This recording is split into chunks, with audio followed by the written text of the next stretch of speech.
Welcome to all. स्वागत आप सभी का आरएसआर यूट्यूब चैनल पे। और हम आ चुके हैं एक very very very important video के साथ में। लास्ट डे इवनिंग में आपका फाइनल जो इनरोलमेंट लिस्ट है वो आपकी आ चुकी है और उसका डिटेल एनालिसिस वीडियो में यहाँ पे लेके आया हूँ। कितनी वैकेंसी है, क्या उसका प्रोसेस है, कितने बच्चे स्टैंड बाई में, कितने बच्चे मैन में स्टैंड बाई, कितने बच्चों का क्लियर हो सकता है, कितने बच्चे मेरिट आउट हुए हैं, पूरा डिटेल बाई डाटा में यहाँ पर आपके लिए लेके आया हूँ। लेकिन उससे पहले एक रिक्वेस्ट आपसे करूंगा कि जो बच्चे आपसे छोटे भाई बहन हैं आपका, जिनका रिजल्ट अभी पेंडिंग, एयरफोर्स का रिजल्ट डिले हो रहा है, तो उनके लिए आपको भी आज जाके ट्विटर पे, एक्स पे आपके जो ट्वीट हैं वो आपको करने हैं उनके रिजल्ट के लिए। तो आपका सपोर्ट की हमें उम्मीद रहेगी, आपके छोटे भाई बहनों को भी आपसे उम्मीद है, तो आप उनको जाइए जरूर सपोर्ट करिए। एक ट्वीट अपने उन दोस्तों के लिए जरूर करिए और बाकी लोगों को भी बताइए कि उनका सपोर्ट करें। अभी बात कर लेते हैं इनरोलमेंट लिस्ट की। तो स्टैंड बाई क्या है, मेन क्या है, कितने बच्चे क्लियर हो रहे हैं, यहाँ पे जाएंगे इंडियन एयरफोर्स की ऑफिशियल साइट पे। तो यहाँ पर आप देख पा रहे होंगे 1 जून को अपने यहाँ पर क्या हो चुकी है, इनरोलमेंट लिस्ट आपकी आ चुकी है। अब इस इनरोलमेंट लिस्ट में आप जाके अगर चेक करते हैं तो जो टोटल मेन में जो वैकेंसी है वो है आपकी 4818 वैकेंसी आपकी यहाँ पर बन रही है। पिछली बार 4400 के आसपास मेन वैकेंसी थी। आप देखो वैकेंसी कितनी बढ़ रही है। और जिसका अभी मैं बता रहा हूँ रिजल्ट अभी आपका पेंडिंग है, रिजल्ट अभी नहीं आया है, वेटिंग में, हम इंतजार उनका कर रहे हैं, ट्विटर पे कैंपेन अपने को करना पड़ रहा है, उसमें ये वैकेंसी मान के चलना कम से कम 5500 के आसपास होने वाली है, 6000 तक भी जा सकती है। वैकेंसी आपकी बढ़ने वाली, लगातार बढ़ रही है। पिछली बार 4400 के आसपास मेन में थे, इस बार 4818 स्टूडेंट मेन में है, यानी उनका फाइनल ज्वाइनिंग होना है। अच्छा, अब बात कर लेते हैं 1 बाय 1 से आपका जो सेगमेंट है उसके हिसाब से। अगर अपन बात करते हैं साइंस यानी एक्स ग्रुप में मेन कैंडिडेट का, तो यहाँ पर देखिए अगर मैं बात करूं तो ये कट ऑफ इनकी गई थी एक्स ग्रुप में बॉय की। और यहाँ पर देखिए पीएसएल में, यहाँ पे देखो जो टोटल स्टूडेंट थे 2480, उनमें से 2200 मेन में है, 2200 स्टूडेंट मेन में है, 280 स्टूडेंट स्टैंड बाई में है।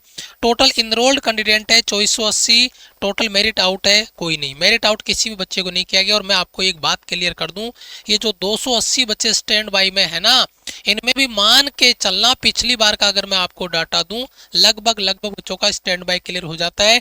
क्योंकि बेटा 2200 बच्चे मेन में और बहुत सारे बच्चे अलग अलग, कोई बच्चा नेवी में ज्वाइन कर चुका है, कोई बच्चा किसी दूसरे जॉब में उसका हो गया तो वहां जाना चाह रहा है, तो पूरे बच्चे यहाँ नहीं पहुंच पाते हैं। किसी बच्चे को मेडिकल इश्यू हो जाता है तो वो ज्वाइनिंग पे नहीं जा पाता है।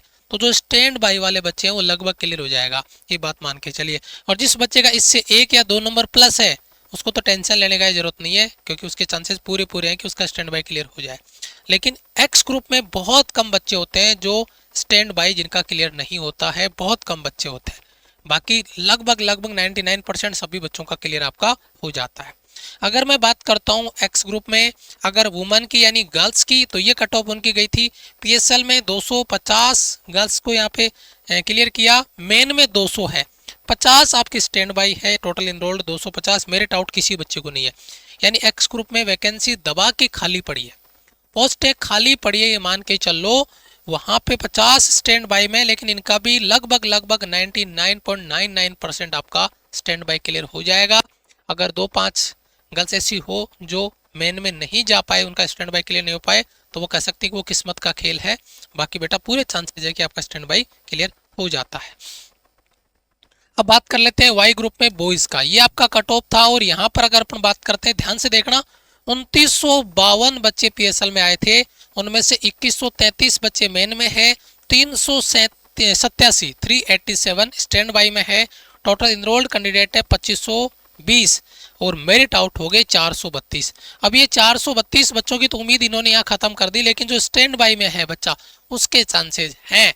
लेकिन यहाँ पे देखो 432 बच्चे मेरिट आउट हुए हैं, यानी वाई ग्रुप में। इन बच्चों का कोई चांस नहीं है, कोई उम्मीद नहीं है बेटा। लेकिन जो स्टैंड बाई वाला बच्चा है उसके चांसेस बढ़ जाते हैं, क्योंकि 2133 बच्चे हैं यहाँ पे।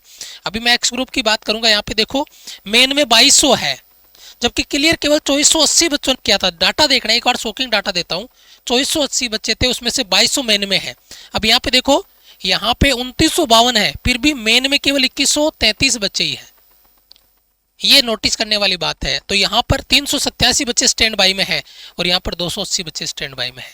तो यहाँ पर अगर मान के चलो वाई ग्रुप में जिस बच्चे के कम से कम 3 नंबर प्लस है उसका स्टैंड बाई क्लियर होने का चांस पूरा है। जिस बच्चे का इस मेरिट से 3 नंबर अगर प्लस है, 3 या 3 से ज़्यादा है प्लस में, तो उसका स्टैंड बाई क्लियर होने के चांसेस बहुत ज़्यादा हैं।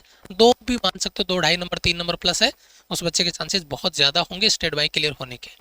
लेकिन हाँ, वाई ग्रुप में बच्चे स्टैंड बाई में बहुत सारे बच्चे ऐसे रह जाते हैं, मान के चलो 50% बच्चे रह जाते हैं स्टैंड बाई में। वाई ग्रुप का स्टैंड बाई ज़्यादा बच्चों का क्लियर नहीं होता, एक्स ग्रुप का जरूर ज़्यादा हो जाता है। ठीक है। अच्छा, उसके बाद में अगर मैं बात करता हूँ वाई ग्रुप में गर्ल्स की, तो ये कट ऑफ उनका गया था पीएसएल में 374 374 गर्ल्स को क्लियर हुआ, लेकिन मेन 285 285 है ना। और स्टैंड बाई में 68 है, 353 इनरोल्ड है, 21 को मेरिट आउट किया गया। वाई ग्रुप में गर्ल्स को भी मेरिट आउट किया गया है, यानी ये गर्ल्स का चांस नहीं है अब आगे। 68 स्टैंड बाई में है। वो एक्स ग्रुप में 50 गर्ल्स को स्टैंड बाई में रखा था, यहाँ पे 68 को रखा है ना। तो इनके भी चांसेस बनेंगे, लेकिन ज़्यादा नहीं, मतलब मान के चलो 15 से 20 गर्ल्स यहाँ पे स्टैंड बाई में बाहर होगी वाई ग्रुप में। अब आपका स्कोर इससे कितना प्लस है वो उस पर डिपेंड करता है। ठीक है, वो स्टैंड बाई क्लियर होने का मेन इंपॉर्टेंट चीज़ है कि आपका जो स्कोर है वो क्या है। जो बच्चे वीडियो देख रहे हैं उनसे कहना चाहूँगा, मैं 2 चीज़ रिक्वेस्ट करूँगा। एक तो आपके जो छोटे भाई बहन है उनका रिजल्ट के लिए आपको कमेंट करना है, ट्वीट करना है जाके, और बाकी लोगों को बताना कि वो भी ट्वीट करें। आप हो सके तो उनका फ़ोन लेके आप ट्वीट करें उनके रिजल्ट के लिए। ये उम्मीद हमें आपसे रहेगी, भरोसा तोड़ना नहीं है। आपका रिजल्ट आ गया, लेकिन उनके सपोर्ट के लिए आपको आगे आना है। और दूसरी चीज़, आप अपना स्कोर कमेंट करके बताएंगे कि आपका कट ऑफ से कितना स्कोर प्लस आ रहा है। जिन बच्चों का क्लियर नहीं हो पाया, निराश नहीं हो। जैसे ही आपका अपन रिजल्ट का वेट कर रहे हैं, एयरफोर्स का रिजल्ट आपका क्लियर होगा, उसके बाद में आपकी जो अपकमिंग क्लासेस स्टार्ट होगी, फ्रेश बैच स्टार्ट होगा, बिल्कुल जीरो लेवल से, बिल्कुल बेसिक्स अपने स्टार्ट करेंगे। इस बात को मान के चलना। कोई भी आपका डाउट है, ये हमारी हेल्पलाइन टीम का नंबर है, इसको आप कनेक्ट कर सकते हैं और अपना डाउट क्लियर कर सकते हैं। लेकिन हाँ, इंपॉर्टेंट चीज़ है कि आप अगर क्लियर नहीं हुआ तो निराश नहीं हो, तैयारी जीरो से स्टार्ट फिर से करेंगे, लेकिन अगली बार टॉप स्कोर लेके आएंगे और टॉप स्टूडेंट में अपने आप को कैलकुलेट करेंगे, और अगली बार अपन पीएसएल या एनरोलमेंट लेट से बाहर नहीं होंगे, क्योंकि तैयारी उस लेवल की आपको करनी होगी। ठीक है, मिलेंगे आपसे एक और इंपॉर्टेंट वीडियो में। वीडियो को लाइक और नए बच्चे चैनल को सब्सक्राइब कर लीजिए, बेल आइकन प्रेस कर लीजिए। तब तक के लिए जय हिंद, वंदे मातरम।